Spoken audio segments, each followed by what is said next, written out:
3 years ago, almost to the day, a school in Batley in Yorkshire, an English guy was giving a class on freedom of speech and blasphemy, and he showed a depiction of the Prophet Muhammad. Peace be upon him. PBUH. Pubba. The kids complained. Parents went round the school, formed an angry mob. He started getting death threats. He had to flee. Really? From people in the religion of peace? Apparently. Oh. Unusual.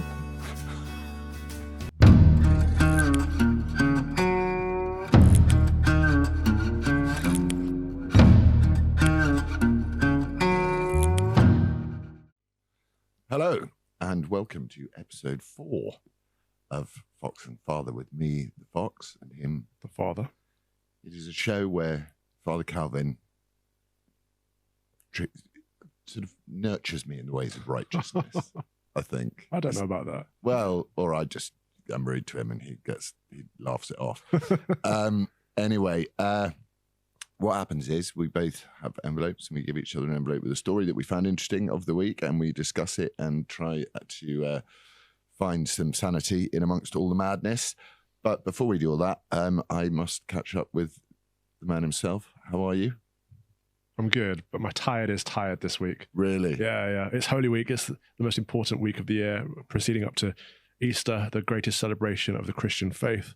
Lots of services to plan, lots of meetings to be had. I've seen lots of, it's just, I wish Sadiq Khan would stop tweeting about Easter. I just wish he'd stop. It's like, be fair to the other religions, Sadiq. The country does seem to still recognize Easter. We've got, not Easter eggs anymore, but we've got celebratory eggs going on, haven't we, still in the supermarkets? What is the egg meant to signify? Rebirth? Yeah, is that the point? Yeah. Or just more chocolate? I don't really like the commercialization of religion particularly. I don't mind it, that monastery that we go to in Greece and we go and buy the little bits. Well, that keeps them going, the oils that they produce themselves and all that. But no, there has to be an element of commercialism to keep it going in the public square, doesn't there? Yeah, it is the most amazing story if you think about it, isn't it? I mean, if you really think about it, it's a profoundly moving story. It's the biggest story in human history, isn't it? God became man, died on the cross for us, and on the third day was resurrected, and in his glorious ascension offers us eternal salvation, defeats death. So why do we still wander around feeling guilty then and sinful? Because we don't listen to him.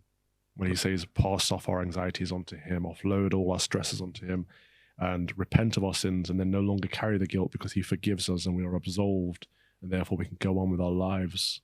Sounds like no wonder you're chilled, Cal. It's like, all right. Yeah, we need to take you to confession. That's what we need to do. Oh, God. Offload it all. They'd have to book quite a long, it'd have to be quite a long session. That's all right for the first one. And then make a habit of it. Yeah. You're gonna get me in there, aren't you? Yeah. Somehow. How's your week been? My week's been pretty brutal. I had a slightly unexpected time yesterday, which I can't really go into, but it was very stressful start to the week. Today we have finally filled in the forms, all the nomination forms for the Fox mayoral. So you're doing it. You're standing again. The mayoral victory is. Oh, great! Can you not? You can see that the victory is going to be mine. I can vote for you this year. Yay! Are you going to vote for me? Well, we'll see. You'll probably end up voting are. SDP, you bastard.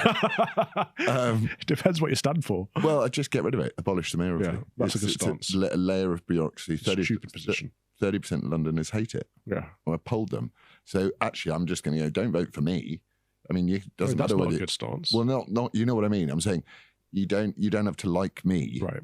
To dislike the mayoralty. Yes. And I imagine there's quite a lot of people that dislike the mayoralty who don't like me very much. And I'm sure that those that do like me, the huge 1.9% it was last time, if we can increase that, then that would be good. But it's an idea that I think you could this year. One is going after. And I think people do need to start voting and rebelling with their vote because, it's just the Uniparty can't go on. Well, I was having this conversation last night. Someone said, who are you going to vote for in the general? I don't know. I think I'll probably spoil my ballot at this point. Nobody represents me. I'm going to vote Labour. Are you really? Yeah. Wow. That's self-inflicting.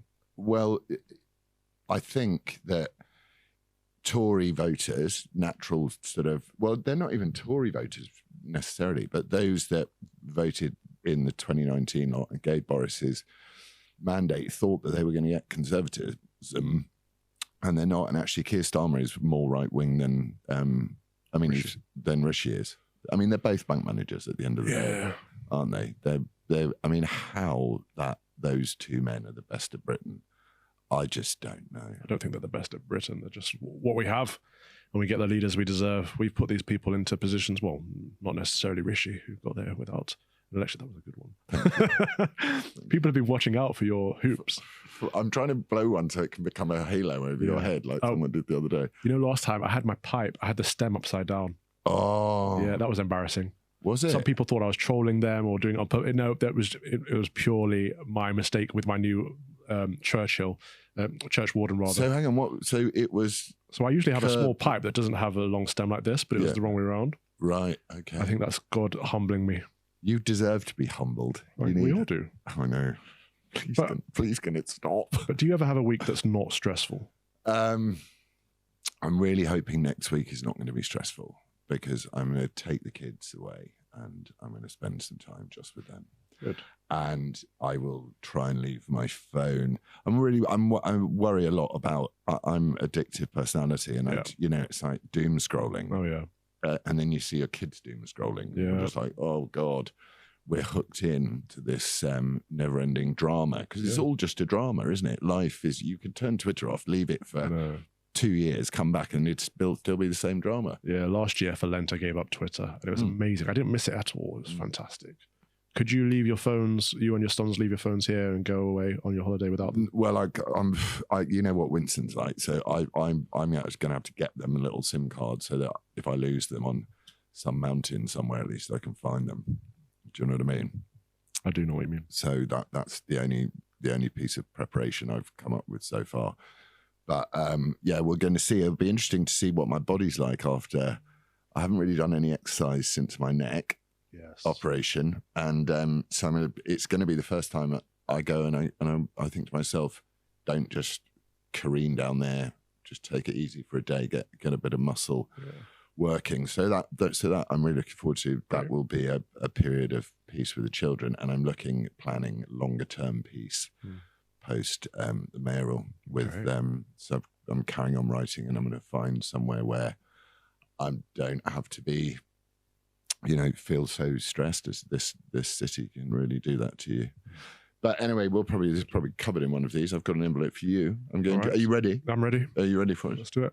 It's one of my beautiful black envelopes. It looks like an invitation to a sex party, those envelopes. Is that what they look like? I've never been invited. Met Police live facial recognition cameras result in 17 arrests in South London. Okay, we know that we live in a capital with more cameras, more coverage of CCTV. Just explain the story a bit. All right. So they've put up some. Police have got signs up saying "Police live facial recognition in operation," and they're recognizing people's faces live in real time, and they've got 17 arrests from it. So they're no longer doing some of the things that people were arrested for. Some of the things are really serious though as well. Yeah. But I don't think there's a list of it on here. I saw a list of it before. Yeah. We are living in a police state with police that can't be bothered to police, right? So they don't do actual hunting down of criminals or trying to prevent crime. They just now watch CCTV cameras and look for people to arrest. So the cameras are kind of doing their job for them. Yeah. So I don't know how I feel about this, because on the one hand, it's like, it's too much Big Brother. Yeah. We have more CCTV coverage in London than anywhere else. One average day in London, we're covered on cameras 70 times. That's ridiculous. But at the same time, there's so much crime, anything that can help prevent crime. So where do we draw the line?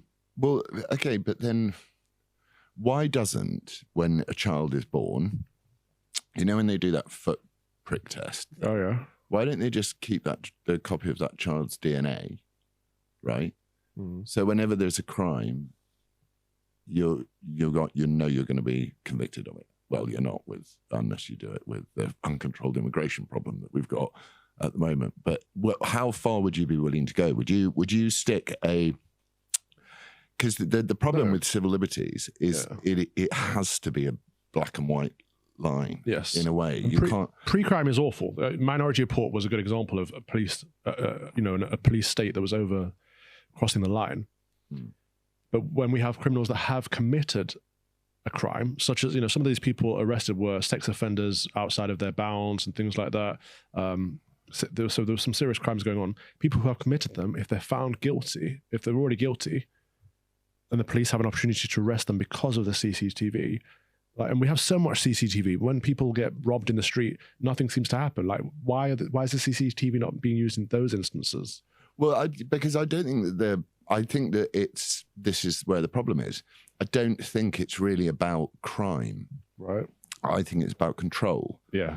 And so like everything, the pandemic was, whatever your views on the pandemic were, whenever there's a catastrophe or anything different or a new piece of technology, it's always used by those that seek power and control over people to the maximum effect. Yeah. So, the masking, which was utterly pointless. It's just about control. And to me, cameras are about control.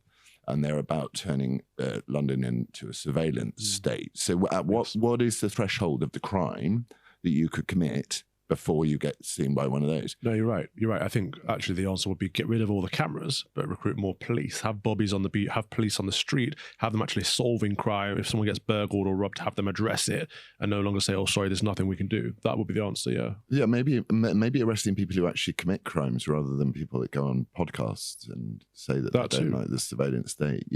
It's to me, the confidence and faith in the police and the Crown Prosecution Service and all of our foundational institutions has taken such a knocking in the past few years, and the police don't seem to have worked it out. The police will kneel to any divisive organisation there is. It's like that's not policing without fear or favour. No, but they barged into that little thing that we did in front of the Cenotaph with the lovely Turning Point guys. And they just barged in and started intimidating people. Yeah. It's like they wouldn't barge into one of these marches for the mostly peaceful people, because it's like they don't even make any effort to appear remotely impartial. Well, I don't think it's necessarily impartiality, although there is a two-tier police system. I think the problem is that the police are no longer the police, right? So there are no height restrictions, there are no weight restrictions, there are no fitness restrictions. They're not trained on how to handle people anymore. I think I mentioned on here previously that me and Emma saw 3 police officers try to arrest someone and they failed, and the cleaner ended up restraining the guy for the police. Like, the police cannot police.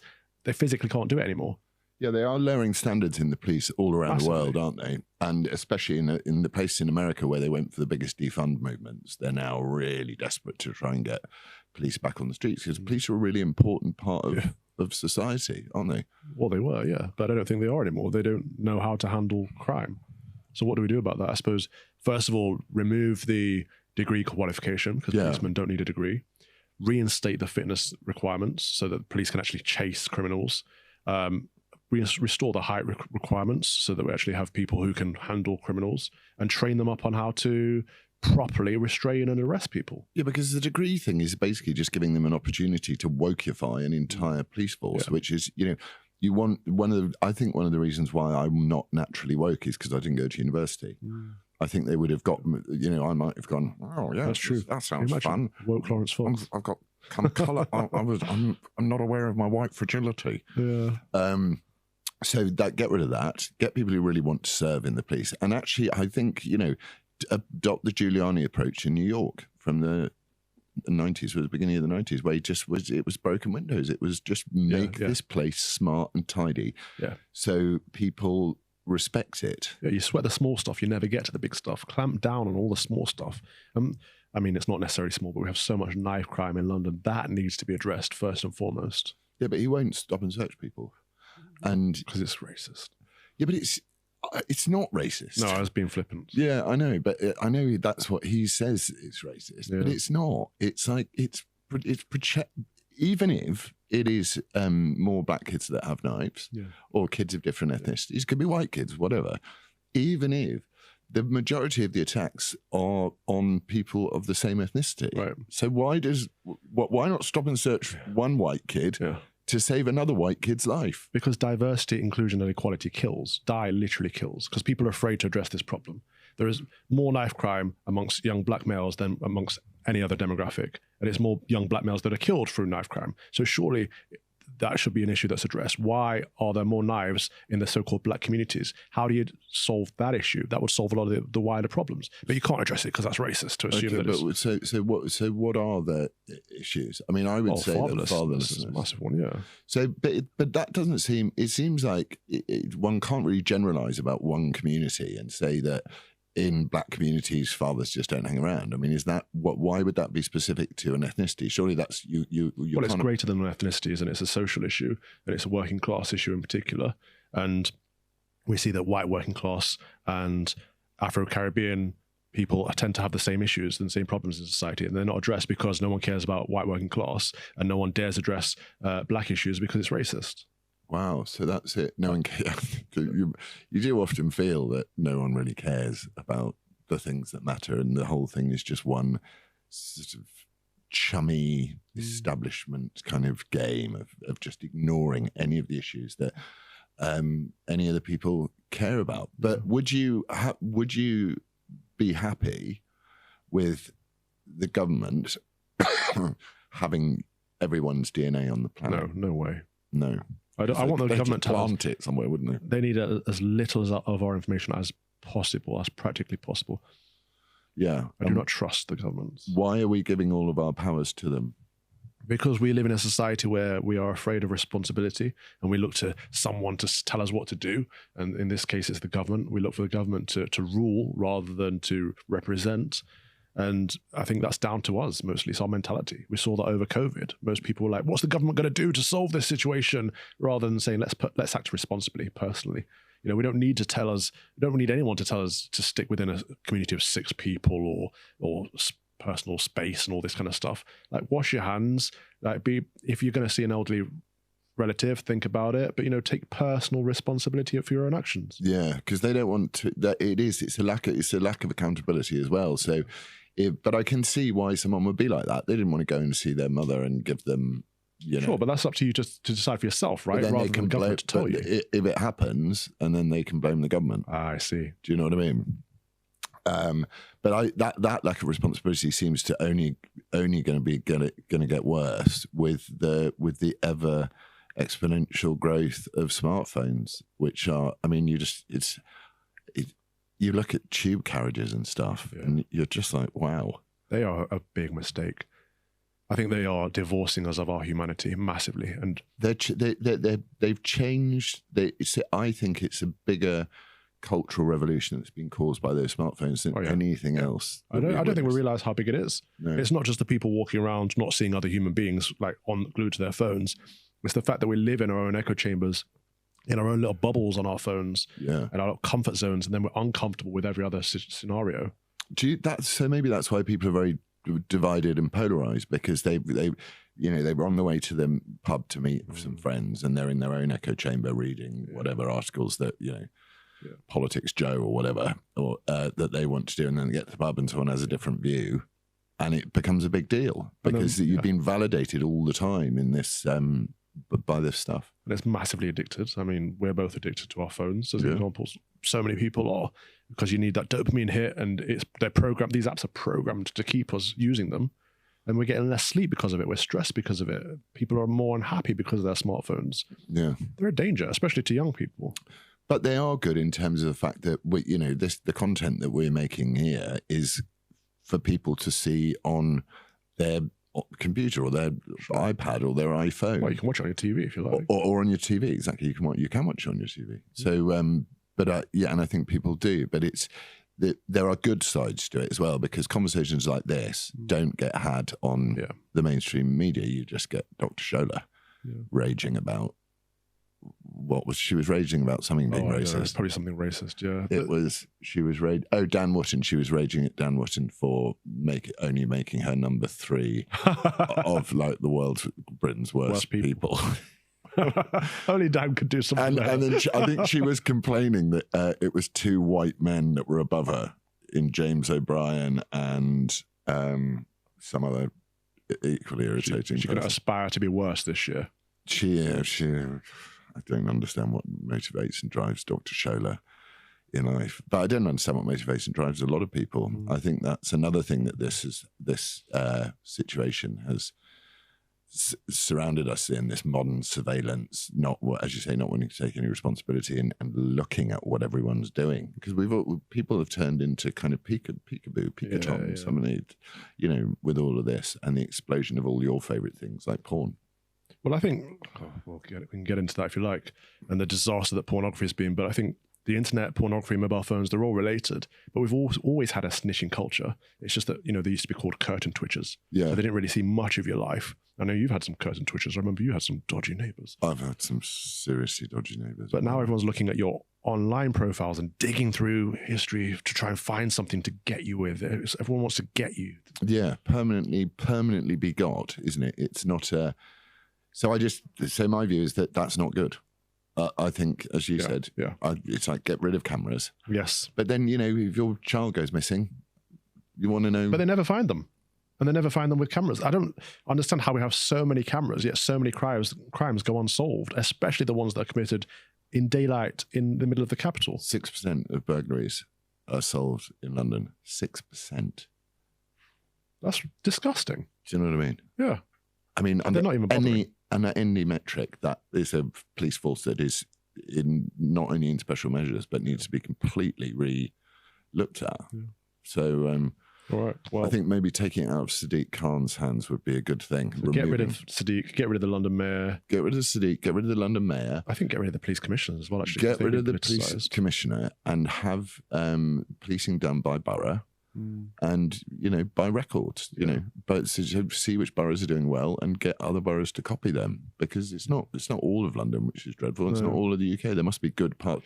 There are some terribly woke, when you go on to South Yorkshire Police, I mean, they're tweeting about anything but crime. So is there no crime going on in South Yorkshire that they've all this time look at our new rainbow LGBTQ plus I2ASS plus whatever? Cheer up, Cal. Say that with some enthusiasm. They're pride. They're in a celebrate your sin. Okay, a bit cynical, but I'm with you. Yeah. Would you like an envelope? All right, thanks. Good. Right. Batley Grammar School has hit back at a report from the government advisor after Sarah Khan's report into the school, which was pretty damning about everybody. Surprise, surprise. The school said that it was disappointed by the characterisation of the school and the community in the report by the government's independent social cohesion advisor, Dame Sarah Khan. This really annoyed me. Can I just before we get into it, do you know who else who's got an MBE for social cohesion? No. Kim Ledbetter. Oh, yeah. The MP for Batley. Who did nothing for him. Absolutely nothing. Threw him under the bus. Okay, so the review gets published on Monday. This is an issue close to my heart. Yes, so you spent some time with him. I was... Shall we just go over who... Oh, yeah, right. So 3 years ago, almost to the day, a school in Batley in Yorkshire was an English guy was giving a class on freedom of speech and blasphemy, and he showed a depiction of the Prophet Muhammad. And peace be upon him. PBUH. Pubba.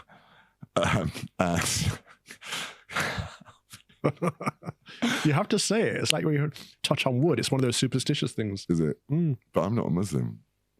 Anyway. So the kids complained. Parents went around the school, formed an angry mob. He started getting death threats. He had to flee. Really? From people in the religion of peace? Apparently. Oh, that's unusual. Oh, Cal. Okay. Anyway, it's not a laughing matter. He started getting death threats. He had to leave. He ran away. He left with his wife and his young family. I spoke to him. And you just can hear a broken man in their voice, a frightened and broken man. Nobody did anything to help him. They still haven't. No, they still haven't. And it's not even the thin end of the wedge. I was trying to tweet about this yesterday. Not even the thin end of the wedge. When that happens, the entire might of the British judicial, legal and policing systems, needs to jump on that situation immediately. Right. Because we don't want de facto blasphemy laws. It's crazy. So we have a man that is still in hiding for teaching a simple lesson and showing an image of somebody. He's still in hiding for his life and the lives of his family. And the MP is not doing anything about it. The police aren't doing anything about it. Who's helping this guy? Well, because again, it's this everyone's a racist thing. But even if he was Islamophobic. racist, even if what he did was racist or Islamophobic, which it isn't, even if it was, is his life not worth protecting from this hostile mob who want to kill him? Well, that's what it feels like to me, that there only are some lives worth protecting. Well, I mean, you know, you saw the way that the Jewish people were treated by the Heathrow Airport staff. Did you see that? Oh, I did. That was awful. You know what I mean? So, but Salman Rushdie was in hiding for most of his life, yeah, because of these people. But it's nothing gets done. Why? Surely, if you get an incident of direct abuse and threatening of lives and all that, and it's there for all to see, that would have been if you don't unite as a country, Muslims and Christians, against that sort of behaviour. Yes, you're just, it's a sin of omission. That's a good point, though. Muslims and Christians, right? So it's not just on us to call out the Mohammedan community for chasing him with death threats. It's also on the Mohammedans to call out the Mohammedans who are doing the chasing with death threats. Call out your community. Yeah, it must be difficult though, because actually I don't think I'd find it difficult if you know, all those barriers that are erected to protect the far right from, you know, our national monuments from the far right. So many of them. To prevent us from being there to venerate the dead. It's to prevent us from engaging in our culture. It's not protecting anything. Yeah. But also those big bollards on the bridges, on Westminster Bridge, they're not there because of a far-right extremist who drove a truck across the bridge and mowed down 11 people and I think killed 4, I can't remember. They're not there for that reason, are they? And this is the thing that really gets on my nerves about this new generation, this new thing about extremism that they go on about. It's like they cannot say the words Muslim or Islamic extremism. They won't say it anyway, but they will always at the same time say far right at the same time. Where is this far right? I want to know where it is. I want to know, because apparently everyone is far right. Yeah. So I want to know what tolerates far right. I've not seen any far right. I've seen some quite far right opinions that have been really challenged. I saw Steve Laws put out an opinion recently. He said you'll never be British to that guy, didn't he? Ammo. Yeah. Yeah. That's not cool. And Tommy Robinson called him out.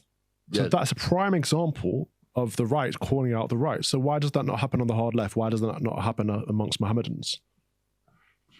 I don't think it happens on there. Amandeep Singh Bogle has been a great Brit. He's very proud of this nation since he came over here. He does a lot for the nation. I think that's a good thing to be celebrated. So a racist saying you'll never be British is kind of working against what we're trying to do here. And so someone who people see as far right, Tommy Robinson, who isn't, but called him out on it. I'm thinking that's great. More of that, but from the people who are doing the harm. Yeah, but that's what's so strange is where you'd think, what a great role model.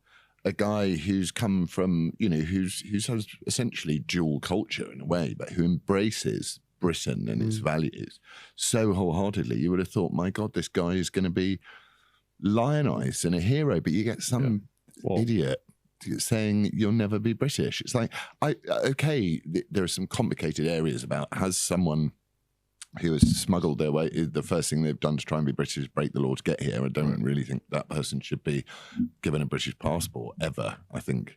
It's not even about that. This is the pendulum swinging back the other way. This is the ethno-nats. This is I won't even call them far right, because it's just, they're stuck in a rut of wanting to find their identity and proclaim their identity. And so they're proud of their ethnic identity as well as their national. Now, there's nothing necessarily wrong with that until it becomes derogatory towards other people. And so British isn't an ethnicity. British is a nationality. British is a culture. You know, the British Empire, the British Commonwealth of Nations, it's spread all around the world. It's not just on these isles of Great Britain. However, English is both an ethnicity and a nationality. So it becomes a bit more complicated, but the people don't have the nuance to say, well, what does it mean to be English? If it's an ethnicity, what does that mean? And what these people on the further on the right will say, well, you've got to be white. It's like, okay, so is the skin color important, or is it the actual ethnicity that's important? Because the two aren't direct. I mean, they are linked, but they are not the same. They're not interchangeable. Well, I think probably the insecurity of people who are white skinned is that it's the cultural attack, the combination of the cultural attack saying, you know, countryside's racist and ballet is racist and Shakespeare is racist. Yeah. You know, so I can sort of see why people, when they're goaded into being told that there's something wrong with them. Yeah. And, you know, bearing in mind that I think it's that white skinned people are only 7% of the whole planet, maybe less, maybe 3% or something weird like You're that. a protected minority. That you would think that people, you wouldn't, that it would be illogical to attack what is essentially an ethnic minority. And you can see why people feel stressed and insecure about their identity, because, you know, you look at the church reparations person we spoke about last week, they were definitely not going to be a white person, and they were definitely going to be queer or LGBTQ plus. But they're not attacking those. They're biting themselves in the foot, or they're biting their nose off to spite their face, because they're attacking the people who are defending the culture. It's like Amandeep Singh Bhagwal. I get the same thing quite often from these people on the further on the right, and saying, you know, you're not English, you're not British, and these kind of racist attacks that I have to shut down, because actually, a lot of them, these insecure people, don't know their ethnicity. All they know is their skin color. They may know their grandparents and their great grandparents, but they don't know further than that. Yeah, and as Elon quite rightly pointed out in his car crash interview with Don Lemon, that everyone was a slave once. It's just a matter of how long ago, you know. So that there's these things that unite us, but what does one do with the approach of turning around to someone saying you're never going to be British? You just call it out, as like Tommy did, and say absolutely, yeah. But then you've got these problems up in Batley. So so one's feeding the other. Where one is going, where one group of people are going, no, what comes ahead of everything for us is our religion, and that, to me, is... Well, that's right. Religion, your faith should come ahead of everything. Yeah. However, that religion is incompatible with ours. That's the problem. Yeah. And no one seems to talk about that, do they? Like, it's not against British values to draw a picture of Muhammad and display it in a classroom on a conversation about free speech or about idolatry or anything like that. I remember my RE class when I was a kid. They said, draw Jesus Christ. And then they said, now draw God. I don't know what they were getting at, but trying to see if people saw a differentiation between the two, or how they saw God. Maybe they weren't Christian. You know, it's an experiment of thought. Now that would be, if that was the other way around, if that was a Mohammedan, that'd be an offence that was worth killing for. And even Catherine Bible-Singer's had problems with this, isn't it? Yeah. You know, trying to, how does one... Because, you know, her approach was wrong. Her and everyone on the right defended her, but her approach was wrong, because she sees that there's a Mohammedan problem in her community, massive Mohammedan problem, but she doesn't stump it out. Just define what a Mohammedan problem is. Well, they were taking over her school, right? So they were causing issues. They were using prayer as an excuse to get out of lessons. They were causing trouble, getting into cultural fights and stuff. But instead of clamping down on the Mohammedans that were causing the issue, she just clamped down on all faith entirely and banned prayer in her school. And I don't think prayer should ever be banned. That's a terrible situation to be in. But people supported it. Secularism is not a defence against... No, blanket punishments are awful. And this is what our government does all the time. If they see a problem with Islamism, they say, okay, now we've got to cut out all of this, including the Jews and the Christians. It's like, no, this is a Christian country. Why do they do that? Because they're trying to appear egalitarian. They're trying to go, you know, obviously you've got the Equality Act and all the protected characteristics and all the problems that's caused. But, okay, so at what, you know, right, should there be, if someone is murdered, and they're murdered because of the colour of their skin, should that crime should the sentence for that crime be reflected of the fact that it was a racially aggravated murder, or should it just be a standard murder? Or should it be the death penalty? I don't do death penalty. What do you do? Why not? I just couldn't kill someone. I mean, I don't think you'd have to. I could actually, if someone laid a hand on the hair of one of my children, they would not want to see what would happen. But I don't like the idea of formalizing human justice. I don't think human justice is that good. So, you know, we've seen, there's a story going around today, these two boys in Leicester who were men. They were I hate those stories. And they beat the shit out of this guy, and he went home and had a brain hemorrhage the next day, and they got 4.5 years for manslaughter. Yeah. It's like that is not a good. Our justice system is broken, isn't it? It just does not work. I really want it not to be. I really, really, really, really want to know that there is one institution that is ready to help us out and support us, but I'm not feeling confident. But therefore, with an imperfect and broken justice system, right? Why would you entrust those people to kill anybody? That is the question to ask. Absolutely. And then also, if you get the death penalty, you're going to get euthanasia and all of that becoming more popular again. And this idea that human beings have control over their lives. I mean, I don't think the two are related, but I do think you're asking the right questions in terms of the death penalty, because we should never trust the state with anything, certainly when it comes to ending lives or fairness or justice, because of, there is a biblical argument for the death penalty for murderers, absolutely. But my concern, eye for an eye, tooth for a tooth. Well, some of that, but there's plenty more. The biblical punishment for murder is the death penalty, but the state to enforce biblical standards, I don't trust. I don't trust the state to get it right. There's been so many injustices where people have been locked away for 40 years, and suddenly they find that actually, the person was innocent all along. So should it be enshrined? I mean, how far would you go? Would you say that the British Prime Minister had to be a Christian? Absolutely, should be, or it usually has been. Yeah. But Rishi's, no one seems to mind. Rishi seems to be. No, because no one dares mind. No one dare, because it's racist and xenophobic and all the isms to question it. But the Prime Minister of the United Kingdom, which has a state religion of Christianity, Anglican in particular, should be an Anglican. Yeah, and they do prayers in Parliament. They do to open Parliament, absolutely. But we saw the Prime Minister is responsible for selecting new bishops and passing them over to the sovereign to choose from. The Prime Minister reads the epistle at the coronation ceremony. There are lots of little things that are ingrained in our constitution, as unwritten as it is, that expect a Prime Minister to be English and Christian. But that we're going to move into a world where that's not going to happen. Yes, a globalist world. So we're going to move into I genuinely don't think. At times, when I see certainly see how race relations are in America, and these demands for reparations, and huge demands for reparations, certainly in California, for billions of pounds to pay, it feels like it's this sort of slavery in reverse that is what's being asked for. It's like, and I've spoken to people who have this view, which is like, it's revenge. What we're doing, you came and colonized us, and we're going to colonize you now. But that us versus them mentality doesn't work. Like, if you're living in a country, there's no us versus them. You become part of them. Otherwise, go somewhere else. Yeah, right? That's I don't understand why you would come to Batley, which has its own set of values, and Britain doesn't have blasphemy laws, and it is important to understand what the limits and levels of free speech are. These are crucial things for kids to understand, because it teaches them where the lines are. Lines I still haven't managed to find myself. But those kids learned the hard way, in that where the line is you must not ever criticize Islam. Well, so yeah, 3 years ago, I did polling on modern British values, right? And one of the big things that came out of it were half the public were frightened to speak their mind. Yeah, that's major. That's half the people out of the debate.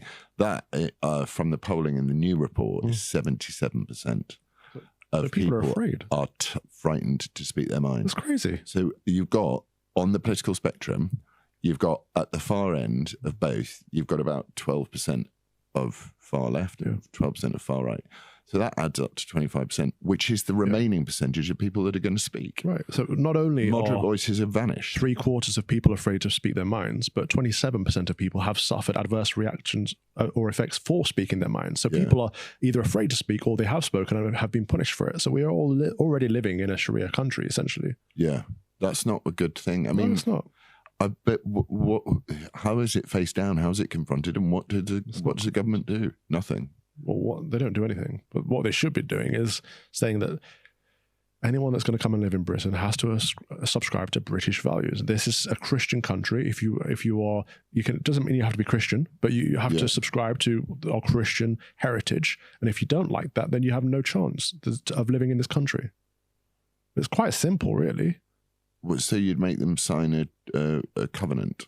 Well, I mean, I wouldn't have any more immigration for a while anyway, but Yeah, but if you did, the immigration that we have need to be brought on board and kind of in line with our views. it's not. Speak the language, respect the faith, if not taking on the faith, Yeah, and just become British. You know, there was a viral video on social media the other day of a Mohammedan woman saying all the British culture is going. It's been replaced by all these subcultures, and that's not why we came here. I'm like, yes, exactly. I saw her. She was, you know, she had the full garb on as well, and she was like, I came here because I wanted it to be different, not because I wanted it to be where I came from. Who would want to bring Pakistan to England? Like, surely people are escaping Pakistan for a reason. I would not want to live in Pakistan. I don't want to live in Pakistan. I don't want England to turn into Pakistan. No. So what will happen? It will slow. Do you think there'll be a sort of a hopefully useful coming together of, you know, of Islamic values and British values that will be able to combine in a way that doesn't lead to antagonism? They're incompatible. It's impossible. We will end up in some kind of battle of ideas, a battle of values. I don't know who will be on each side, but we'll have to find a commonality somewhere in order to bring people together. Well, I think, is the commonality not a faith and a belief in God? No, because that's universalism, this idea that as long as we believe in a God, it's fine. Like, we can all get along because you believe in a God, I believe in a God. Yeah, your God believes in a 54-year-old marrying a 6-year-old. My God doesn't, but yeah, we still believe in a God. It's like, it doesn't work like that, does it? What about if your God is a demon? Your values are demonic. Your values are evil. I cannot allow those values in my country. Tell me what you really think. Okay. I think paedophilia is wrong. Yeah. I think a lot of the other values that so-called cult subscribes to are wrong, and I don't think they fit in our modern society. I don't think they do either. But I wouldn't go far. I wouldn't go so far as to say that I think they're demons. I think that people the people aren't demons. What the ideology is demonic. Yeah. Yeah. I don't know enough about it. I don't know enough about it, but I can't see that the view that there's going to come, that these two ideologies are going to come to war in a country. There must be a moderate sort of ethical level of secularism. The solution is evangelism, right? So all these people, there are many, many good people who call themselves Muslims. They need to be brought to Christ. We need to introduce them to Jesus Christ. We did that. Abdul Yazidi. Go on. You know, the guy who came to pray to stay. But properly introduce people to Christ and save their souls. Who are you going to trust to do that, though? We want them to go to heaven, right? Yeah, I do. Right. But who's going to do that? All of us. That's all of our job. What? So we meet. No, but I mean, you can't stop Muslims going to the mosque and praying. There shouldn't be any mosques in England. That's ridiculous. So you would get rid of all the mosques? Absolutely. But then, isn't that like the Chinese turning around saying you can't be a Muslim in China? Stupid question. Ask stupid questions, get stupid answers. I mean, I wouldn't go to Islamic country. I mean, I wouldn't go to an Islamic country full stop. But I wouldn't go. No, absolutely. Why not? Never have been, never will. But I wouldn't go to an Islamic. Slow down. I don't agree with their values. I see it as wicked, so I wouldn't go there. But I certainly wouldn't go there and expect them to architecture. But I wouldn't. No, I'm not going to go to see architecture. We've got beautiful architecture all across Europe. But I wouldn't go there and ask them to build a church because it would be against their values. Yeah, well, that's true. I wonder how many churches there are in Riyadh. I wonder. I'd be interested to know. I wonder how many churches there are across the Islamic Caliphate that haven't been burned down, attacked, or somehow abused. Yeah. It's not. I really hope it can find a way of reforming itself to a point where it can engage with Christianity. You can't reform something that is inherently fundamentally evil. Like, Muhammad was literally a warmonger. He destroyed all the peace walks in the Middle East. He tried to conquer half of Asia and most of Europe and his followers. And he married children. Like, he wasn't a good guy. Anyone that follows that guy is misguided. But even people that aren't Christians admit that Jesus Christ was a good guy. He's a good person to follow because he teaches us about holiness. Muhammad is not the same. Millions of people subscribe. I know. To the billions of people. Actually, it's 1.4 billion Muslims on the face of the earth, I think. So, and with the demography is destiny thing, it's going to only be more. Yeah. So I just want to know what Britain in 2055 looks like. Well, it will be an Islamic caliphate unless we do something about it now. Yeah, because I'm still going to need Chardonnay and gin, and they'll be outlawed. I'm going to need bacon. These will be gone. We'll be smoking hookah pipes, shisha everywhere, and no more alcohol. Do you think they'll change the flag? Betty will be in a niqab. Betty will be in a niqab? Yeah. I'll be try and convince her of that. That'll be interesting. She's not one to be told what to do, I think. Okay, so let's sum it up. Batley was, as predicted, an absolute, complete and utter cluster bleep from every single institution for fear of being called a racist. Yeah. I'm glad you said bleep as well. People have been saying you need to get a swear jar for Lawrence. Yeah. I was thinking we can get Theon to put a graphic on the screen. Every time you swear, put £10 on. So at the end of the show, you have to donate money to charity or something. I know, I do think I shouldn't swear as much. I just feel relaxed, so I swear. And actually, I do quite like swear words. And there has been a study that says clever people swear more, so I'm going to stick with that. It makes you feel clever, does it? Shut up. Yeah, but you swear in front of your father as well. I don't like that. Oh, I only do that because it annoys him. Yeah, well, you shouldn't do it. Well, yeah, but he annoys me too back in return. Respect the Jimbo. I do respect the Jimbo. Right, third envelope. We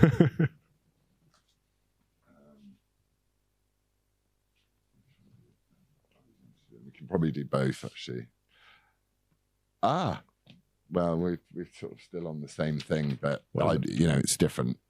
A different angle. Network Rail removes King's Cross Ramadan message after complaints. What do you reckon? Right. So first of all, how did that happen? Well, on Tuesday, the message appeared on the station's customer display board alongside the morning's delayed train. It read, "The Prophet Muhammad said, all the sons of Adam are sinners, but the best of the sinners are those who repent often." That's that coexist nonsense. That's trying to make it sound, look, we believe in the same stuff as you Christians. We're all sons of Adam.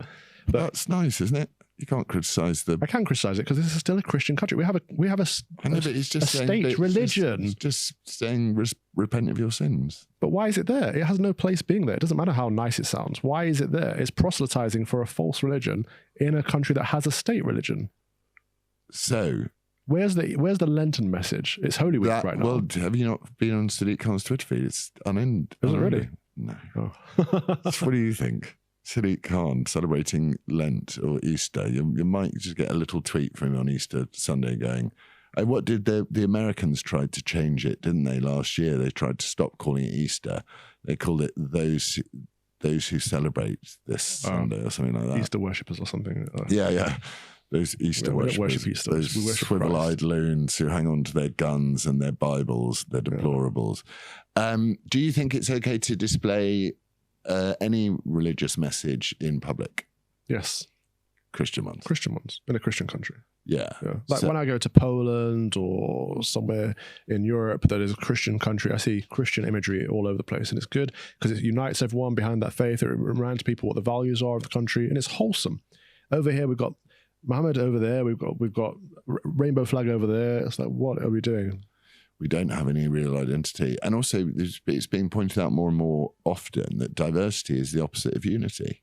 Yeah. Isn't it? Quite literally. It's literally the opposite. So in our desperate bid to try and to try and get ahead of the problem that we're all being confronted by, which is that there was a reason why cultures had borders, because they're different cultures. I mean, we got borders with, we don't really have borders with anyone in that way, but we are, we're not part of France. Right. And we're not part of Germany. They're different, distinct, which is separate cultures, whereas Islam doesn't have a border. So it's moving across. And I think that this diversity drive is aimed as a sort of guilt-ridden appeasement of people to say, look, we're not Islamophobic. And it's the unrelenting, 130 people were massacred in Russia, and it's Islamophobic. I don't understand. What's wrong with being Islamophobic? It's right and rational to be afraid of a. Can you be Islamowary? Well, this is a faith that wants to conquer. By its instructions, it wants to take over other lands and kill people that are not believers, not followers of Muhammad. Like, surely that's a good thing to be phobic of that. It's not an irrational fear. It's a very rational fear. Yeah. But and where's the virtue in saying, "Oh, don't be Islamophobic"? What? So why is there a fear? Why is this whole "you mustn't be prejudicial towards Muslims"? Is that a British thing of saying we're a secular liberal democracy? But so we're not. Well, we're meant to be. No, we're not. Who said? Since when? Well, when did we become a social liberal? Well, democracy? you can practice any religion or none in this country. Sure, but that doesn't make it. We're not secular because we have a state church that is in every single institution in this land. It's fully invested in the land. We are a Christian country. Like, if we want to become a secular country, that's something that needs to become put up for referendum. Right. We are liberal, and that's to our downfall. I'm not sure the Christians would do very well in that referendum. Well, who knows? Actually, really? Yeah, who knows? So if you ask the people whether Britain should put itself forward to the world as a Christian nation, at least it would give us some identity. Yeah. At least we'd have something to reflect back on instead of turning around and going, well, which colour of the rainbow migraine flag are you? Yeah. Like, I'd like to be involved in that referendum because I think having an identity is good. An identity in Christ is good. And if we say we are still a Christian country, we've always been a Christian country, we will always be a Christian country, that's good. And if people want to argue for secularism, I can easily argue against that because there's no such thing as secularism. The moment we take Christ out, something else fills that void. Yeah. Whether it's transing, whether it's drag queen story time, having people scantily dressed, clad as poor caricatures of women reading to children, or whether it's Mohammedanism. On earth? Sorry, but like, who thought that was a defendable position? People Which still do. Dickhead? Sorry, I was going to stop swearing. That's £10. Thought fine, £1. No, £10. It's £10 per swear. Calvo. £1 is not enough. I don't know if you've seen my bank balance. I have. You put it on Twitter. No, that wasn't my bank balance. That was just a fine. So you've knocked me now. Yeah. Who could possibly think that children being danced in front of by scantily clad... All I can think of is perverts or people with cognitive dissonance. People that so want to be seen as nice by the rest of the world that they're willing to ignore what's right under their nose. So the mothers, because mainly a mother's thing, isn't it? They take their kids to be ready. They just want to be trendy. Yeah. A mother's first job is to protect their child, right? And to raise their child. Yeah, and you'd think angle grinding your cock would be, is a red flag. A bit of a safeguarding concern, isn't it? Yeah, a bit of a red flag. But they don't see the red flags because they're so wrapped up in everyone else seeing them as a nice person. Inclusion. Yeah. Everyone's got to be included. DIE is our detriment. But the problem is, if 77% of people are scared to speak, then the only ones who are nutters. Yeah. And they have to be included. That's a major problem. That's a good point. Why do the so-called inclusive lot never include the people that disagree with them? Because they know they're right. They're morally right. I do think about that's what it is. Everything. Yeah. It's a religious levels of conviction that they're right. It's astonishing. And I got that back to front. Oh, sorry, I thought you were saying that they think that they're right. So these people, I think that deep down they know that we're right. I think that's the issue, and that's why they attack us so often. That's why it's always ad hominem attacks. That's why they can never engage us in good faith. They'd rather shut us down and silence us because they know deep down that we are right, and they are ashamed of their own actions. Yeah, I mean, one of the things that is really interesting is you will never ever get a lefty or a wokeist really to debate you on anything seriously in good faith ever, which is interesting. And that probably is why it's the most powerful orthodoxy on the planet, right? Which is that it's bullying and intimidation. And actually, the Hullenbeck book on the submission is quite good with this coming together of the wokeists or the leftists and Islam until they're no longer useful. Well, their ideas are indefensible. This is why they can't defend them. Whose? Both. Well, the woke. Yeah, their ideas are indefensible. But I think people are waking up now. I certainly think that the trans thing is way on its way out, the trans contagion, because it's just every day with more and more terrible stuff. That's on the way out. But I know what's they're going to do next. What? They're going to go after what they're going to loosely call mental health. So they're going to try and divide children up into using the intersectional modelling of racial grievance and all that sort of stuff. They're going to do it with what is loosely termed as mental health. Okay, so you're ADHD, you're autistic, you're whatever, You're bipolar. You're bipolar. You're schizophrenic. Okay. You're a furry. Yeah. You're a trans. But You're depressed. You're anxious. depressed. And with that we're in danger without the guidance of any old ways of looking at things of treating childhood as some disease that needs treating. Yeah. And actually, a child who hasn't been through something difficult and painful will be totally unprotected when it happens to them in real life. Well, that's already what's happening. Puberty has been treated as a disease, isn't it? To halt and to stop and prevent. I think that's because leftists have an obsession with immortality and that they don't want to die. That's why it's zero everything, isn't it? Yeah. Zero COVID, zero net carbon. Why are these people so popular? It's like you want us to stop you want us to stop eating nice food. You want us to stop creating plant food, which is carbon dioxide. Yeah.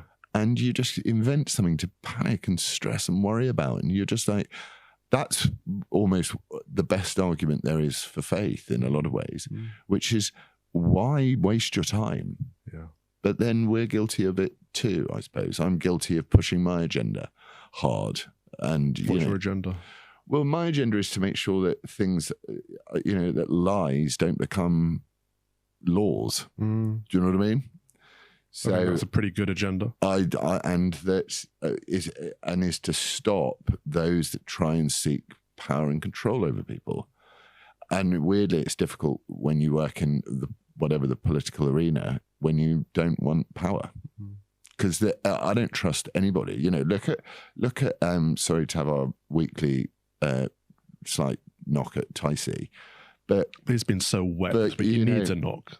It's nice like, guy, what? Totally wet. Why you're having your candidate selection list curated by Hope Not Hate, who are literal communists.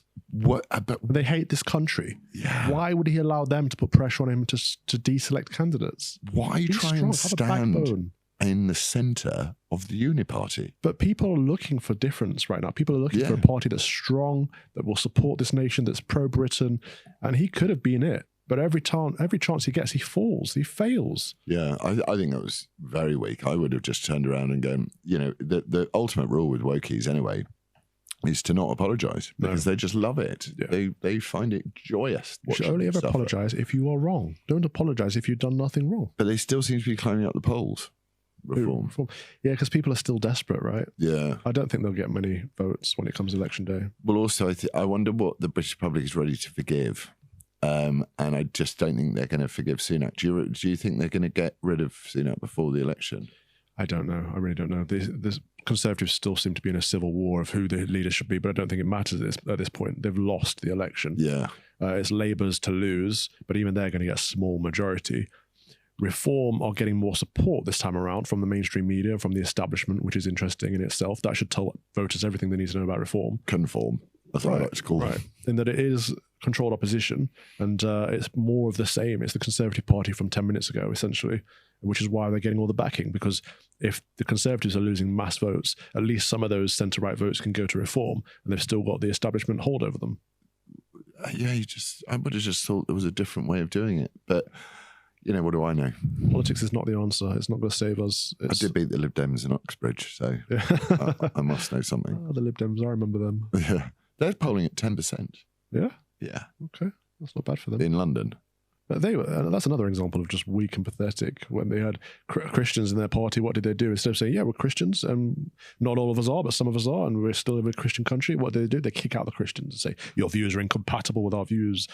Who was the guy? Tim Farron? Yeah. And he was the leader? He was. And then he said, I'm a Christian, and then he said, sorry. Yeah. Yeah. Sorry for having a faith.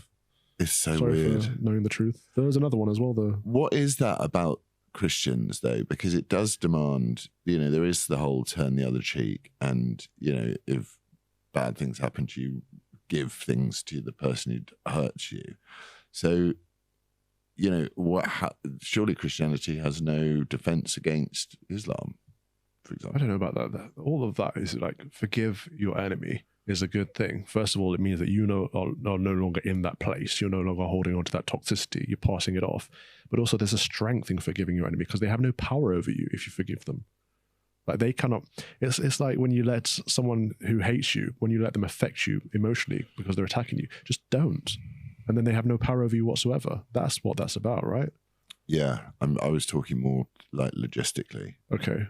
So if like the video of the boy converting to Islam in school, you know,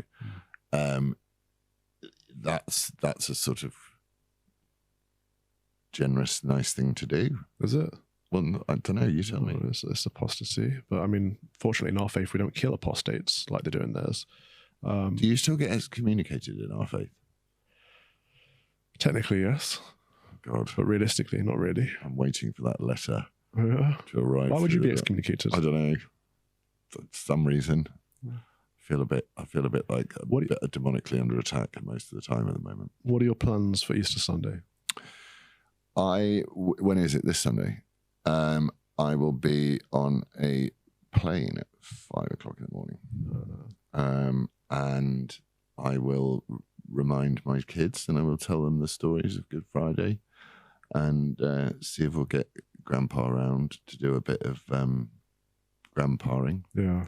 He does. He's great. He does lots of that with the grandkids. He does a lot of sort of teaching them about their, you know, who we are and where we come from and all that sort of stuff. He's really good like that. Yeah.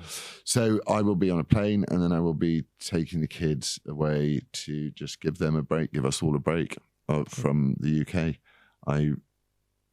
I find that my need for a break from the UK comes around a lot more often than it used to. I can relate. Do you know what I mean? What about you? We've got loads of services, but the Easter Vigil on Saturday night, so after it goes dark, that's the main service of the Christian year. So the Easter Vigil will be a good one, and then Easter Sunday and on the morning we'll have another. If people are interested, Christchurch Harlesden, the Easter Vigil is 8 p.m. on Saturday. Mass on Easter morning is 10 a.m. on Sunday. So you've got a busy week. Yeah, and, all good though. This is the highlight of the faith. This is it. What did you give up for Lent this year? I was fasting, or I am fasting. Right.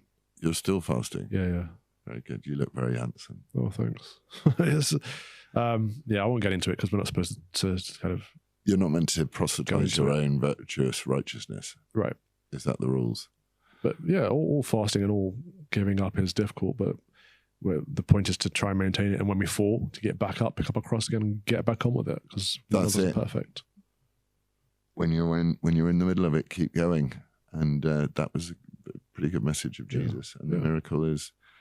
I've still, but you know, I find it so amazing today that that's not like this huge story that people talk about all the time. Well, I mean, we see Christmas as the big Christian celebration of the year, but the whole point of Christmas is to point to Easter, right? It's the birth of our Lord and Savior. Whereas at Easter, we've got the Last Supper, we've got Good Friday where he is killed for us on the cross. We've got Saturday where we mourn the loss and await his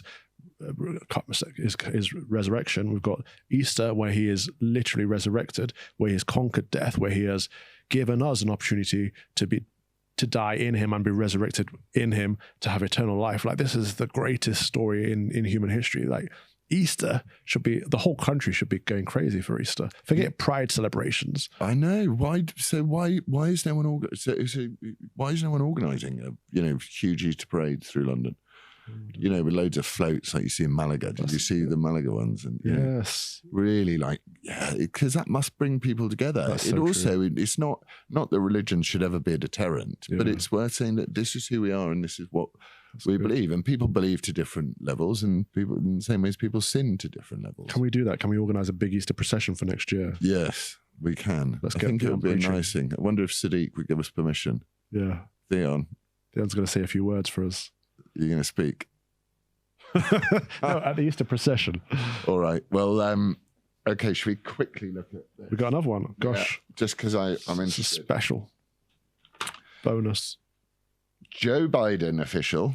Karine Jean-Pierre goes absolutely mental after a journalist asks her he was just a radio guy, and I listened to the thing. He just said to her, he was called Mark Garrison. Hang on, facing correct. Yeah, and the first question he asked was, "Tell us about." People are really interested to know whether Joe Biden has got dementia, and she said her first response was, "It's a very offensive question." What do you make of that? It's hilarious. I mean, it's very sad, but it's also hilarious how far we've fallen in the West. That's a very important question.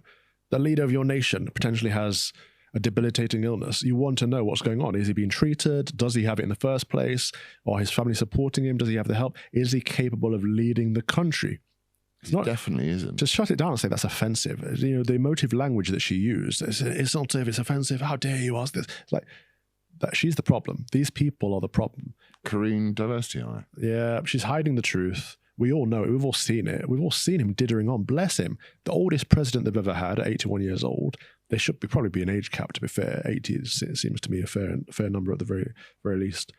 I don't know. People are different. My dad's really switched on, and he's 84. But you have to have a safeguard because people are different. Because if people get why is he still in office? But if someone gets to 81 and they're perfectly capable, someone else might get to 81 and not be perfectly capable anymore. How do you get rid of that person without being, you're no Well, they have the 25th Amendment, but the 25th Amendment has to be brought forward by so it's deliberately designed so that they can't get rid of you, because it has to be, the motion has to be brought forward by the party that the president is from.